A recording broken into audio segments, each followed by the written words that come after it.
എന്നിട്ട് ഉമ്മക്ക് നേരല്ല അല്ലെ? എടി എനിക്കെന്നെ ഇഷ്ടാന്ന് പറയാൻ, എടി ഈ ഉണ്ടാക്കി തരുന്ന ചായ എന്ത് രസാന്ന് പറയാൻ 10-30 കൊല്ലായില്ലേ ഓള് ചായ ഉണ്ടാക്കി കൊണ്ടുവരുന്ന് ഇല്ലേ? രാവിലെ എണീക്കുമ്പോത്തിന് എത്ര വർഷങ്ങളായിട്ടുണ്ടാവും കട്ടൻ ചായയും കൊണ്ട് ഓൾ അടുത്ത് വരണ. മൈൻഡ് ചെയ്യ പോലും ഇല്ല അല്ലെ? ഓള് ചായയും വെച്ച് അടുക്കളയിൽ ഒറ്റപ്പോക്കാം.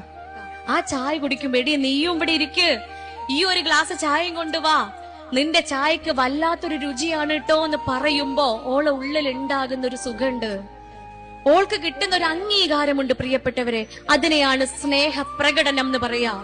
കമലാസുരയ്യ മാധവിക്കുട്ടി പറഞ്ഞതുപോലെ പിശുക്കന്റെ ധനവും പ്രകടിപ്പിക്കാത്ത സ്നേഹവും ഒരുപോലെയാ. ആർക്കൊരു ഗുണം ഉണ്ടാവില്ല. മരിച്ചു കഴിഞ്ഞിട്ട് എന്റെ ഓള് പോയല്ലോ, മൂപ്പര് മരിച്ചല്ലോ എന്ന് പറയുന്നതിന് പകരം ജീവിച്ചിരിക്കുമ്പോ നോക്കി എനിക്ക് നിങ്ങളെ ഇഷ്ടാട്ടോ എന്ന് പറയാ, ഐ ലവ് യു എന്ന് പറയാ. ആ വാക്കെന്നെ മറന്നിട്ടുണ്ടല്ലേ പലരും. Download ShareChat.